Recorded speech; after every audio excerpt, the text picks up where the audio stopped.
the lives of others and to inspire you to do the same. Jay, welcome to the show. How are you? Hey, Dr. Doug. Thank you for having me on. Appreciate your time. Well, I'm enjoying having you. This is an interesting topic, and what fascinates me is how people tend to get to a point, what their journey is on where they finally reach. Where we're talking on podcasts about things that may be entirely different what they originally did, from a business standpoint or from that kind of thing. So, what is your journey? What is your background, and what brought you to this point where you are helping people with trauma? Do you have 4 days? No. I started my career as a youth worker. I worked with troubled youth. Then after that, I went back to school, got my teaching certification, my master's degree, and I was certified in special ed. So I would work with kids primarily with behavioral difficulties, some learning difficulties, but primarily behavioral difficulties. I did that for about, over 15 years. And then we decided to adopt some children, and it was important that one of us stay home. So voila, I was the one picked. So I stayed home for many years. And then as my kids got older, long story short, my father died tragically and quickly. And when I mean quickly and tragically, I was talking with him on the phone one day, laughing, telling jokes, and 4 days later, his casket was being lowered into the ground. Wow. And it just shocked my system. And about 2 days after his funeral, I woke up in my first ever panic attack. Now, I've heard of panic attacks, never experienced one. But boy, do I appreciate it now when somebody says they have a panic attack, because it literally feels like you are dying. It feels like a heart attack. I went on to do some research on why I had this panic attack. And in my research, discovered I had a lot of unhealed childhood trauma. That led me into this deep dive of understanding the differences between stress, trauma, and then betrayal trauma. And I found the topic of betrayal trauma beyond fascinating. And I started getting into these groups. Next thing you know, I was taking all of my wisdom from all the years of my life, and I was helping these groups. And somebody reached out to me and said, I've noticed that you've been helping a lot of people. I have a program. Would you like to become certified in this and help people professionally? And I said, yeah. So I always say I didn't find betrayal trauma coaching. It found me. Okay. The rest is history. All right. And you've written a couple of books. Tell me about the books. So actually, one book has to do with my education. When I was teaching students, when I first started teaching, well, it doesn't matter. Bottom line, I have a children's book out there. It's on Amazon. It's called I Am Loved, Right Where I Am. It's actually doing well, has phenomenal reviews. And then when I started doing my coaching business, I found that from the time of discovery, or what people call D-Day, until the time they can really start coming up, lifting their nose above water, give or take, is about 3 months. So I designed a 3-month betrayal trauma journal, which helps people go from tears to transformation. So I have a published journal as well. Wonderful. So, it's interesting as you talk about betrayal. One of the things that comes to my mind is it's so individually perceptive and perception. So, something may happen to me, and if it were to happen to you, you consider it really deeply trauma. And I look at it and go, oh, okay, that's just part of life. So first of all, let's talk about what is your concept of trauma and betrayal trauma. And then secondarily, not only how do you define it, but what causes people to perceive it as betrayal rather than just an incident that occurs? Yeah, great questions. So I'm going to tell you something, just for the ease of the viewers. Trauma is simply this: too much, too soon. It's anything that overwhelms our coping mechanisms. And the reason why different people can perceive it differently is because everybody has different coping mechanisms. Somebody might have a strong childhood foundation, strong resilience, a great support system. Maybe they tap into their faith. Maybe they're really good in, yoga and meditation and prayer. and all this other stuff. And if something happens from a traumatic standpoint, their system may not be overwhelmed. When somebody that doesn't have those systems in place, they could experience the same thing, and it could be overwhelming. So it's too much too soon. And basically, betrayal trauma is almost the same thing, only it's at the hands of a primary attachment. So betrayal trauma would be, say, from, let's just say you're relying on a parent. Well, actually, if you're a parent relying on your child, you can get betrayal trauma from a child. You can get betrayal trauma from a boss. It's anyone that you're reliant upon or that caretakes you. So a boss, your job, your actually God or yourself. And I'll give you an example in a second. And certainly a spousal betrayal. Probably 85% of my clients are from spousal betrayals, infidelity, people working to rebuild after broken trust. But when I say God or yourself, basically, I worked with a lady one time, and she was like, Mr. J, I'm a health fanatic. I meditate, I eat organically. I do all my checkups, and I was still diagnosed with breast cancer. So I feel like my God, my creator, and my body betrayed me. So that could be betrayal trauma as well. Okay. So another question that just comes to my mind, and I assume you're familiar with different emotional levels and so forth. And there's a couple of charts out there that have been developed about your emotional level, whether it's happiness all the way down to anger and victim. So I look at victim. How many people that are experiencing betrayal trauma tend to find themselves in that victim emotional state? Oh, I'd probably initially say 100%. One of the things I like to do is empower my clients. And one of the ways I do that is, instead of victim, can we toss in possibility of survivor? And I'm going to be honest with you, and I know I might put a lot of people off. I don't even like the term survivor. So can we, if they go into survivor, can we start transitioning out of that to fighter? Well, and I agree with you, because survivor still tends to point to victim.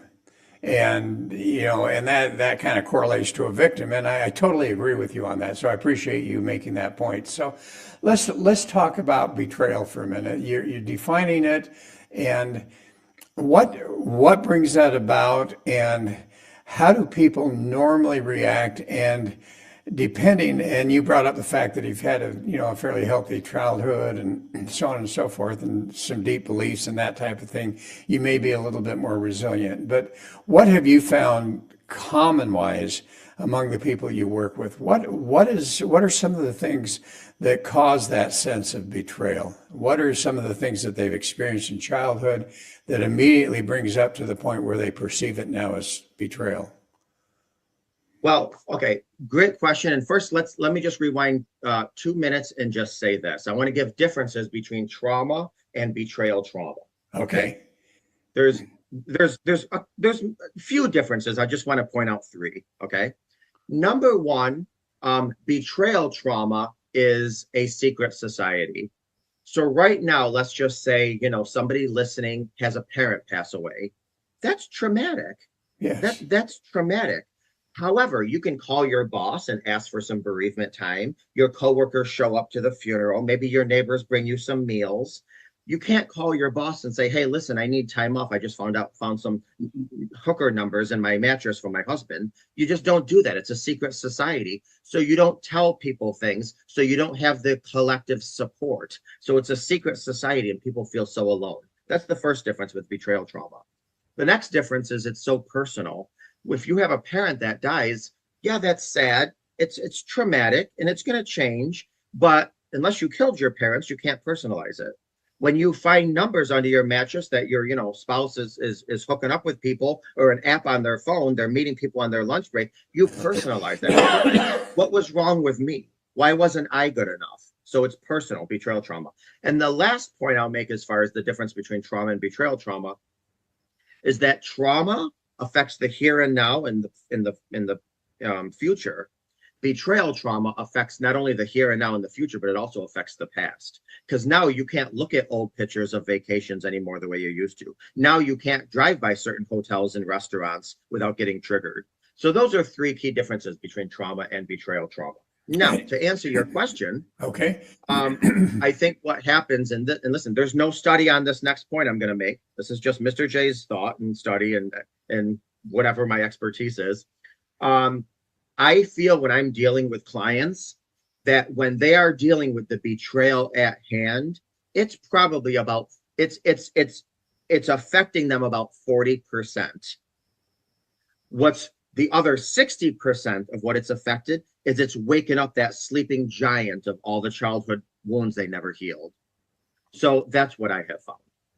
And have you found there's common themes among the childhood trauma that they've experienced that brings up, or is it really individualized?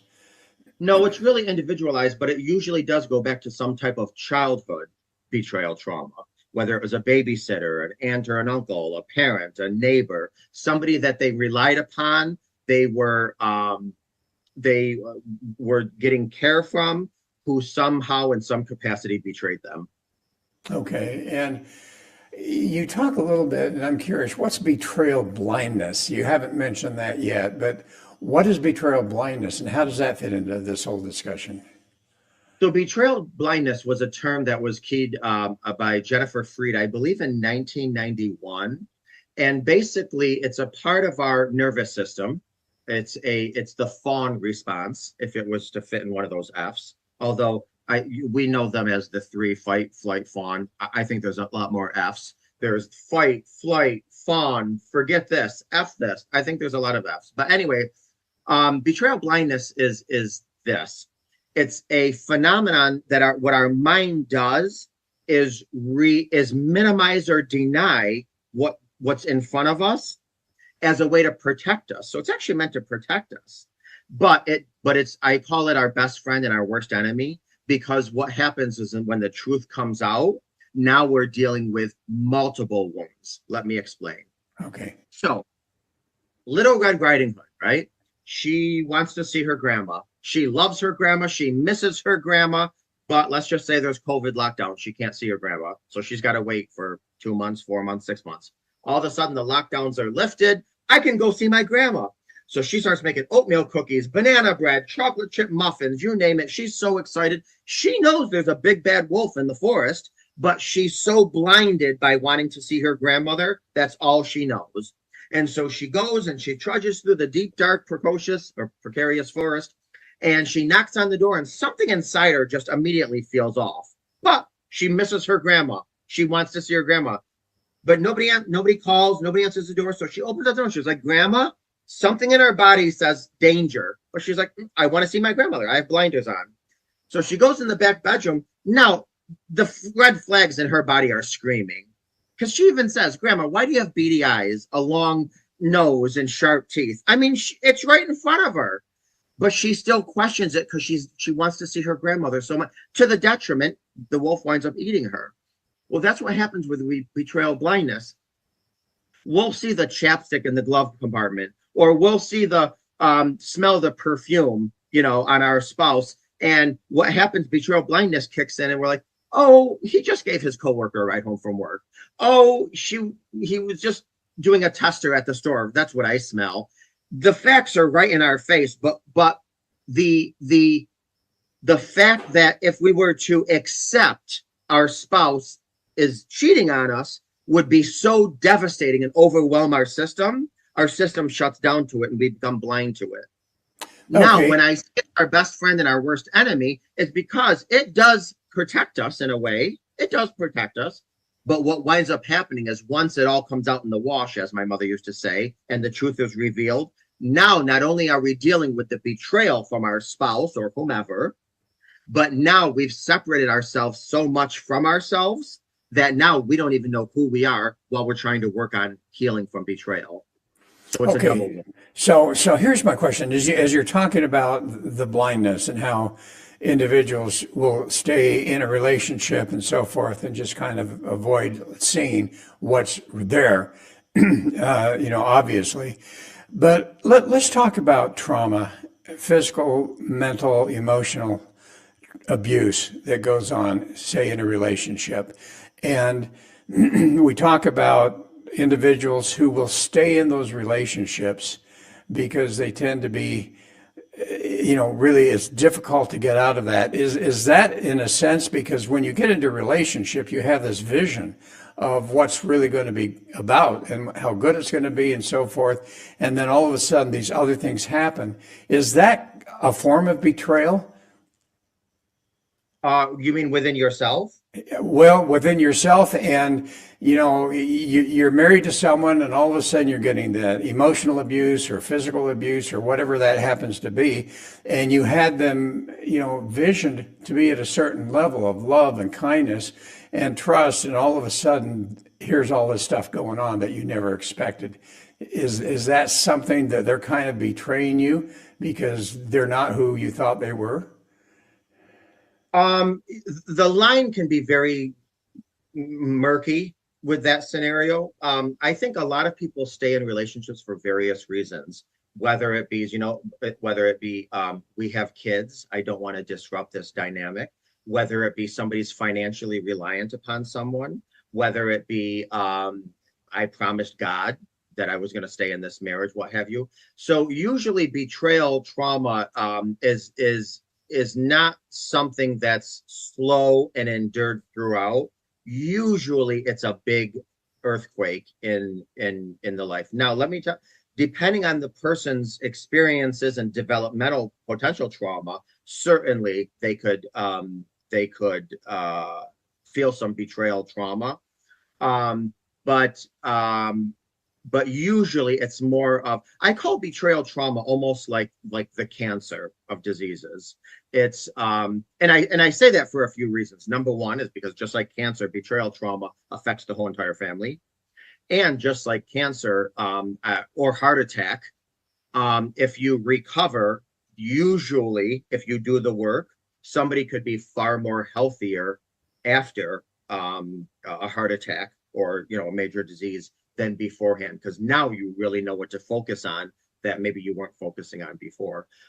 So yeah, certainly, most definitely, let's just say you get out of a 20-year marriage or relationship and you're like, wow, this person really betrayed me. Certainly. But betrayal trauma, usually what happens is it's a profound shock to your system. When you're with somebody who over 20 years is verbally abusive, it's not necessarily a shock to your system. But Okay. certainly with some people, depending on their history or past, it could also be in line. So it could get murky and blurry. All right. And you talk about it, mainly all the words you're using deals with relationships and, someone betraying an individual in a relationship. Is that the main majority of people that you work with, or have you found that there are other types of betrayal that causes that betrayal trauma besides just a relationship? Absolutely. Like I was saying before, the lady that, was very healthy and she was organic and she meditated and she was diagnosed with breast cancer. She felt that her creator, God, or even her body betrayed her. Some of my clients have been working for 20, 30, 40 years at a company, and they're being fired and laid off. And they're like, I devoted my life to my job. I devoted my existence to my company. And I feel like my company's betraying me now in my older years. So absolutely, it's not just, it just so happens that, well, first of all, there's a lot of lack of information out there. People don't consider getting fired from a job unjustly betrayal trauma. That's probably why there's not the people coming out of the woodworks that have experienced that. And trust me, there are many. But certainly there's, well, unfortunately, in today's day of technology, infidelity has skyrocketed. So that's why the majority of people, my clients, are Okay. a partner or spousal. So, what do you do for these people? What, if I were to come to you and say, "Hey, I've experienced this major betrayal in my relationship," which I have not, by the way, but if I were to say that to you, what path would you put me on, and how would you start to help me to, number one, overcome it, and maybe before even that, what do people experience emotionally with that betrayal syndrome, and how do they ultimately overcome it? How do you help them? Okay, great question. I just want to say, in my personal view, and a lot of professionals will disagree with me, I don't know if you ever overcome trauma and betrayal trauma. I believe you learn to manage it. It's just like, if you lose a parent, do you ever get over that? No, but you absolutely learn to deal with it better as the years go on. And number two, I want to say this. Love your question, but it's like going to the doctor and saying, I have arthritis. How can you help me? Well, hold on. Do you have osteo? Do you have rheumatoid? Do you have, where does it hurt? When did you first experience this? What have you tried before? So there's a whole, modality and methodology to understanding things. But I'd also want to know, what did you discover? When did you discover it? How did you discover it? What have you been doing from then till now? Because I talk to people who just found out their spouse has been cheating on them, and they're literally bear hugging the toilet vomiting while we're on the phone. And then I talk to people who are 30 years out of infidelity, but they just never dealt with it. And now something happened in their life where that brought up, that conjured up some of these feelings. So it would really depend on the spectrum where you are too. But just for the sake of conversation, let's just say somebody's a few months out and 2, 3, 4 months out of there. One of the things that I have people do is first of all, I try to teach them like grounding techniques, breathing exercises, which are very, very, very researched. A lot of people are like, yeah, I breathe, help me. And I get that. But there's certain things, there's certain ways we breathe where, we raise the chest area, the lungs that really kind of get in the way of our heart having the maximum amount of room. Grounding techniques, name, 3 things you can smell, 2 things you can touch, 5 things you can see, whatever.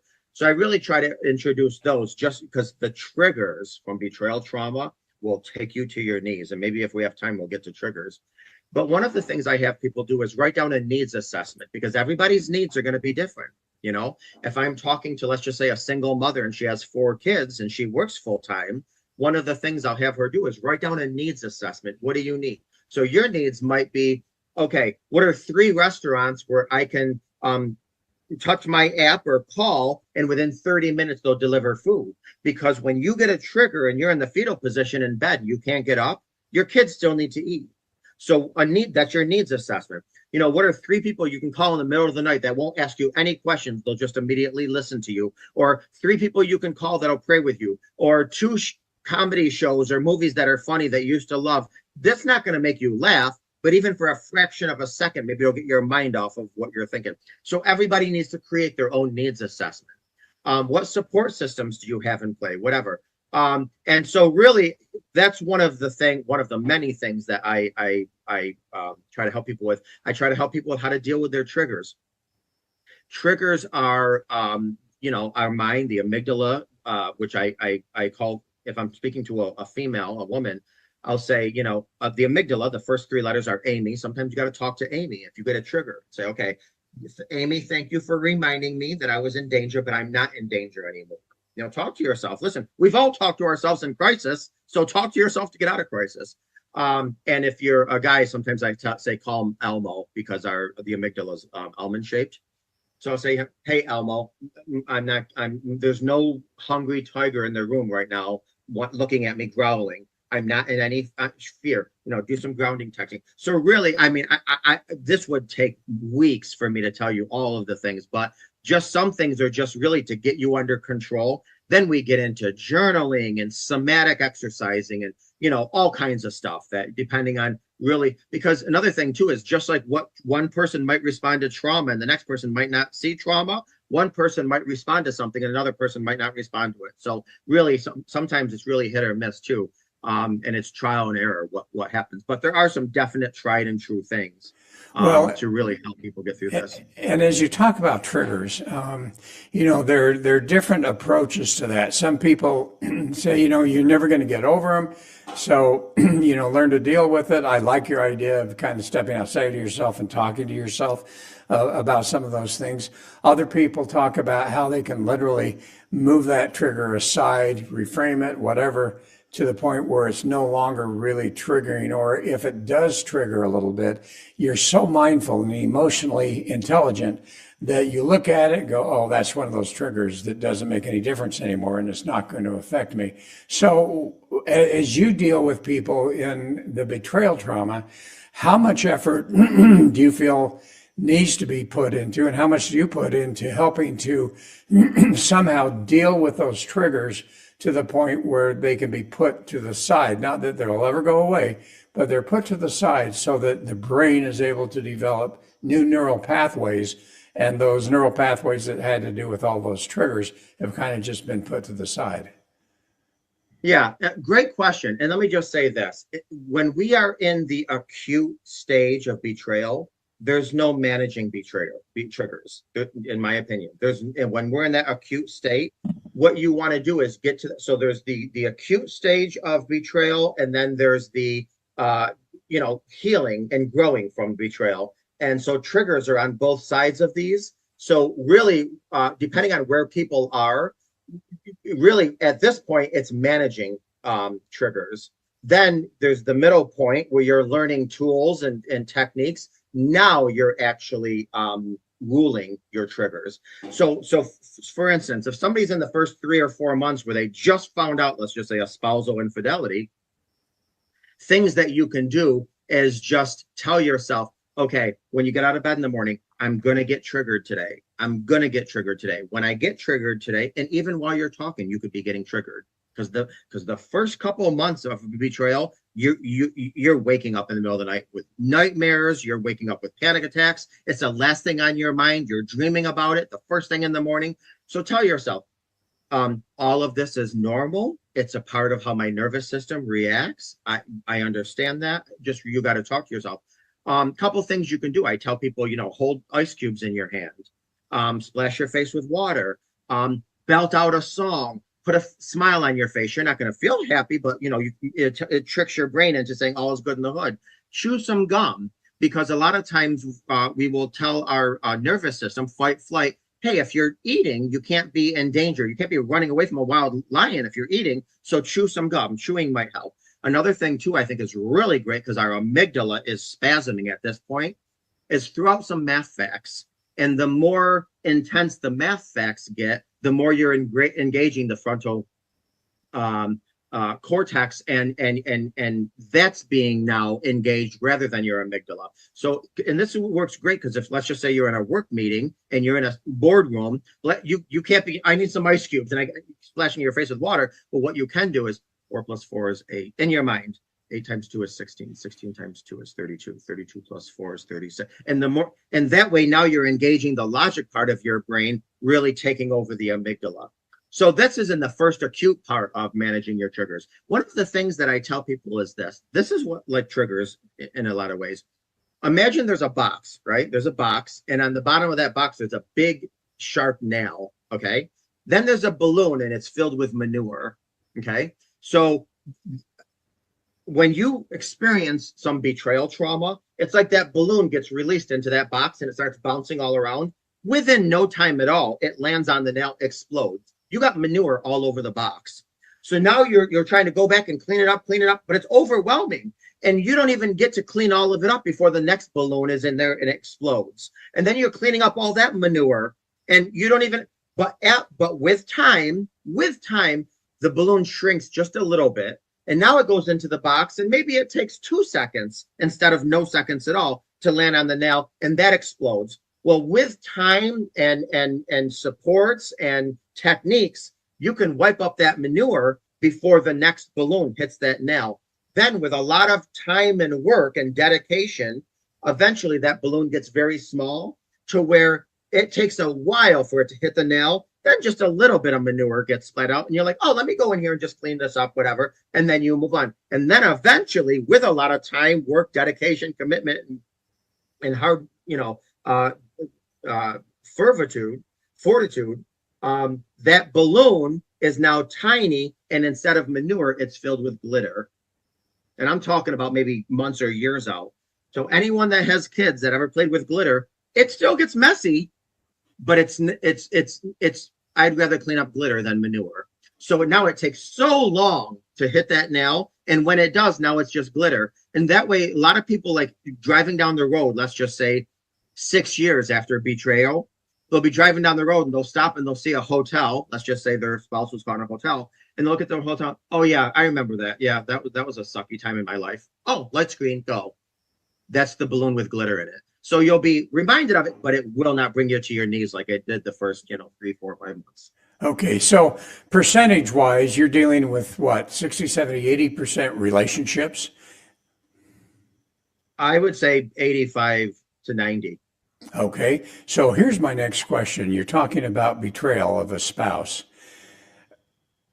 What percentage of those that you work with are able to repair and stay in that relationship versus what percentage need to get out and move forward in order to deal with that betrayal trauma? Mhm. I would say a good upwards of 70% of people not only rebuild, but have a much healthier, happier, solid relationship or marriage afterwards. So in other Because words, like I said, they need to disconnect. no, they rebuild, stay Oh, together. they rebuild. I'm sorry, I didn't hear you say Oh, that no, word. no, yeah, because like I said before, infidelity, well, okay, I'm about to trigger some people that listen to this, but Okay. a lot of professionals in my field say infidelity is the best gift wrapped in the worst packaging. And I'm going to tell you why. The couples that do heal and rebuild and live happily even after say, oh my gosh, we've been married 15 years and I never felt so close with my partner, my spouse. I've never loved them. I've never understood them. I hate what we went through, but I love where we are now.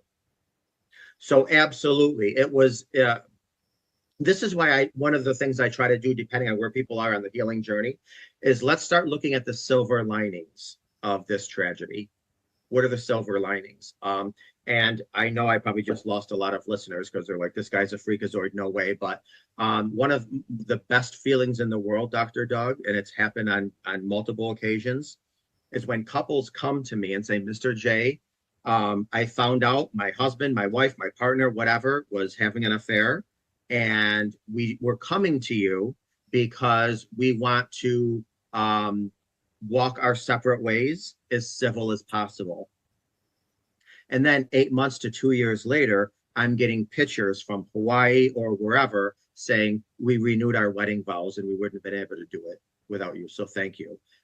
It's not only possible, it's common. Now, at the same point, there's people that can't rebuild, that just can't, and that's because their spouse isn't willing to do the work, or there's way too much childhood trauma and it's too much. And whatever, I'm not here to tell anybody what to do. I'm just here to stir their boat into calmer waters, and they make the decisions from there. And as you talk about doing the work, let's say that someone, okay, I forgive you, and how much is still damaged when an individual who has been the individual that has actually cheated, okay, or betrayed, still has that sense of guilt, and ultimately, over a period of years, ultimately that creates a situation where they ultimately split up. How often is that? So I guess my question is, you're dealing with forgiveness, you're dealing with taking responsibility for behavior, changing behavior, also the emotions and trauma to the individual who did it, that now feeling the guilt and the shame of what they did. How do you deal with all of that? And are all of those elements of what you have to deal with? 100%. And if you don't deal with your issues will deal with you. So I say all the time, the person who stepped out has just as much work, if not more, than the person who was faithful. But what happens is, and I understand it, I completely understand it, so much all of the focus is on the person who got hurt, that the person who stepped out is on the back burner, and for a time rightfully so. Mhm. However, I always say infidelity starts in childhood, so we need to do that spiritual and emotional and mental and psychological surgery to understand, where did this come from. Now, I don't want to get into this, and I know people are probably thinking I'm crazy already. There are some biological links to infidelity. I'm sorry, say that There, again. there are some biological links Okay. that have been researched found for infidelity. Obviously, there's childhood trauma. There's developmental things that happen. There's experiences and examples. Um, so every time I'm talking to somebody who stepped out of a relationship, one of the things that we do is we work on their why. Why did you do this? And one of the things that I tell people is your why needs to start before you even met your current spouse or partner. So I don't want to hear, well, she wouldn't give me sex anymore. He wouldn't let me go grocery shopping. No, no, no, no, no, no, no, no. This needs to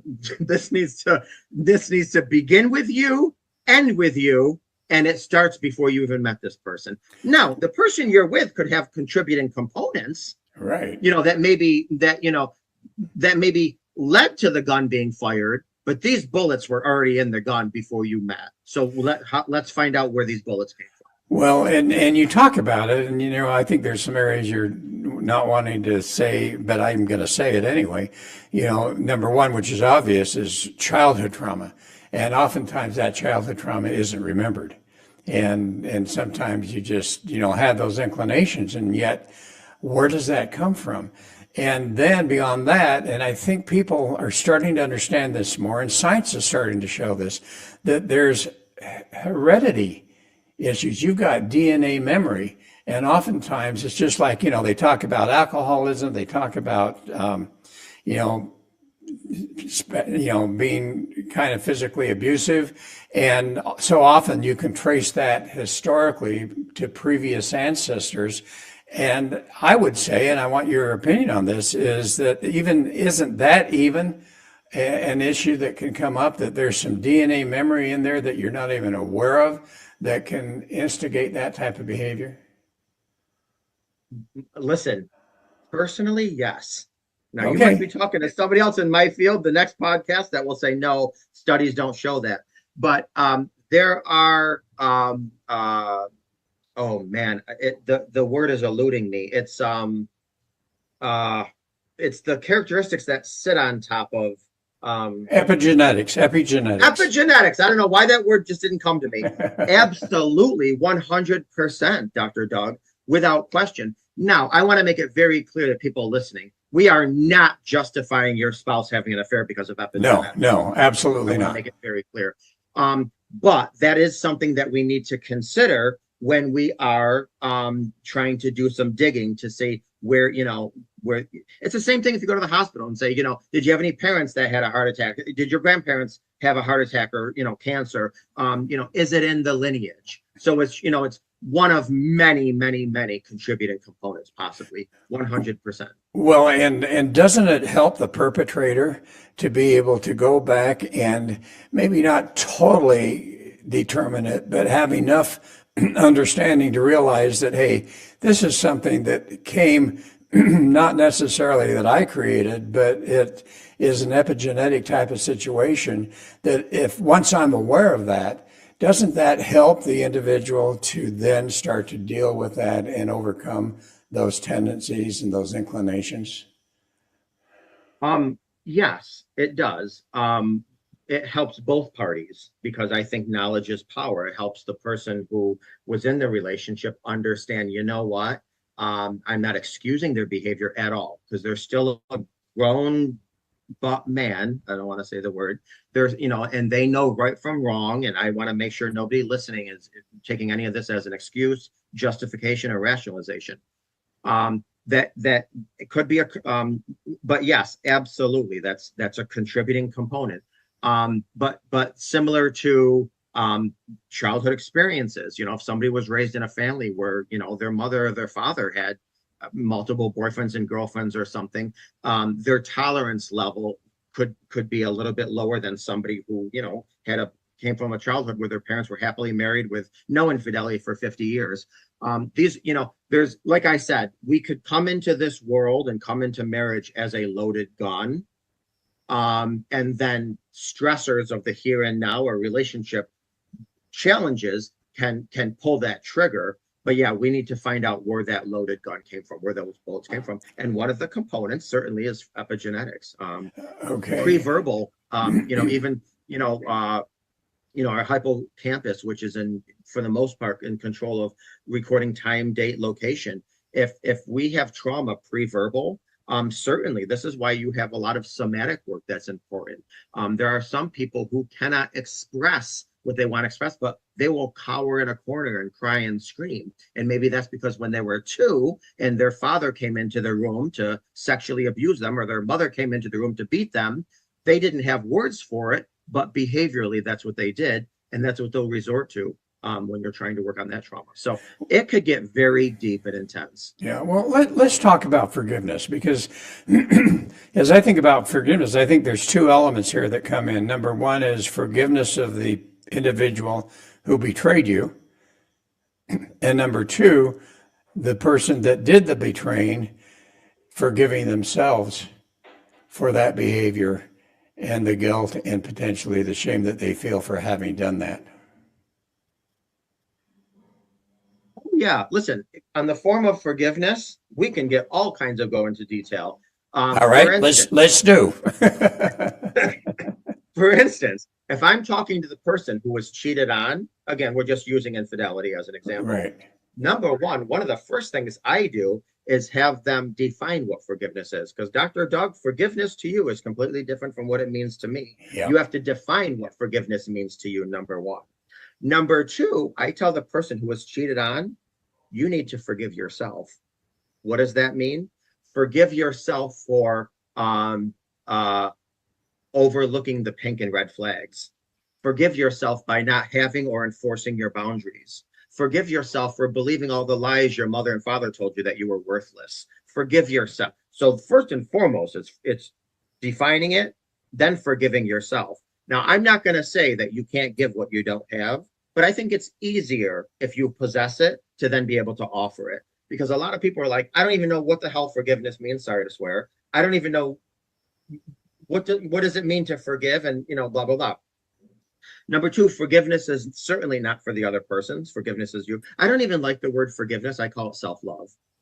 Okay. And here, the other thing too is we not only have to, when it comes to our partner or anyone, we not only have to forgive the fact, but we have to forgive the impact. This is what I mean. If I come into your house right now, right, and I take $1,000 out of your dresser drawer, and you say, Mr. J, I need that money back. And I'm like, no, not going to give it back to you. And you're like, well, I need my $1,000, whatever. Well, after you ask me that for so long and I keep saying no, you're like, forget it. I'm not going to charge you anymore. I'm not going to expect you to give it back to me. I'm going to relinquish the tie we have between each other. And that tie is that you owe me money. You don't owe me any more money, whatever.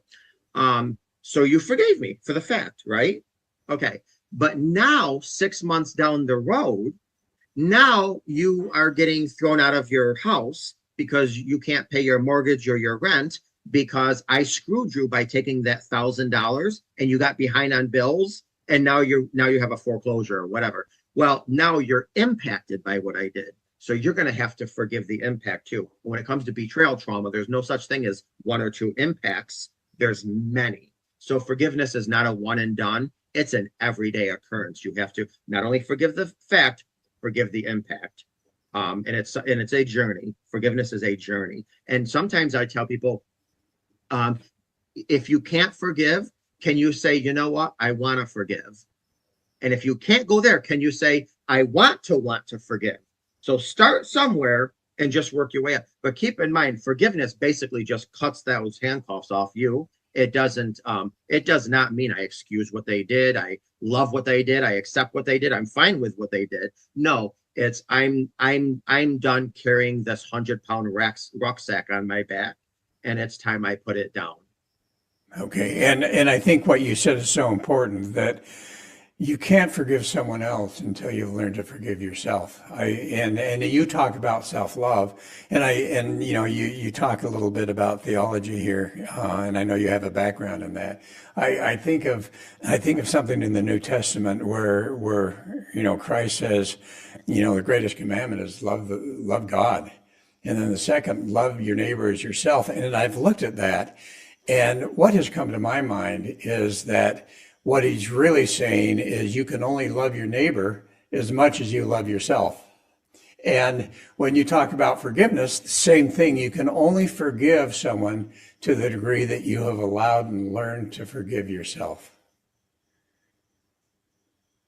Yeah, yeah. One of the things, speaking of, the Bible, one of the things that I try to, if I'm talking with a couple that has a deep faith background, or a walk with faith, I'll say, one of the things that I want you to hear from your partner is this. So let's just say there's a couple and we're working, and the person who stepped out, I want them to tell the person who they hurt and broke trust with this statement: I'm so sorry I could not protect you from my wounds. Because listen, infidelity, in my opinion, is much like cutting yourself. We do it to numb, distract, avoid, cope with something. Now, the other person, if somebody's a deep faith, I try and, depending on where they are, I wouldn't certainly do this in the first 4 months. Right. Depending on where they are, can you understand why Jesus said, Father, forgive them, for they know not what they did? Because there's a lot of people, our wounds are guiding us. Yes, and I think that is so essential. And time's up. Can you believe that? We've been going on. So as we close, number one, how do people find your book? Oh my Lord. You can find my book, me, anywhere on my website. It's mrjrelationshipcoach.com. And listen, I'm going to tell you something. Even if people never want to see my face, hear my voice, do anything, whatever, I have a lot of free resources on my website. So even if they just go to my website, mrjrelationshipcoach.com, and just take advantage of my free resources, because there's a lot of people in a lot of need. So please just take advantage of whatever I have to offer. Great. And if you were to share a final message with people that are suffering from those difficulties and betrayal trauma, what would you say to them? Let me just say this. Nobody in the history of mankind ever died from a snake bite. What people die from is when the poison enters your vein and gets to your heart. So I always say, other people give us pain, we give ourselves suffering. If a snake bites you, don't pick it up and keep letting that venom enter into your brain. Stop the poison from getting to your heart. Immediately, if somebody hurts you, immediately work on how do you grow, how do you forgive, how do you walk in love. That way you are not making yourself suffer. Love it. Love it. Well, and thank you. And you know what, Jay? One of the things I love is the fact that on your website, you have things that you're willing to give to others. And again, part of this whole broadcast and podcast is about making a difference in people's lives. And here you are doing that professionally, but also you're willing to share that with no cost to people. And I just want to compliment you and give you kudos for that. Thank you, Dr. Doug. I appreciate that. You bet. And thanks so much. Really appreciate your insights. Folks, thanks for listening. I hope you really enjoyed this. Look forward to having you join us again soon. So this is Dr. Doug saying namaste.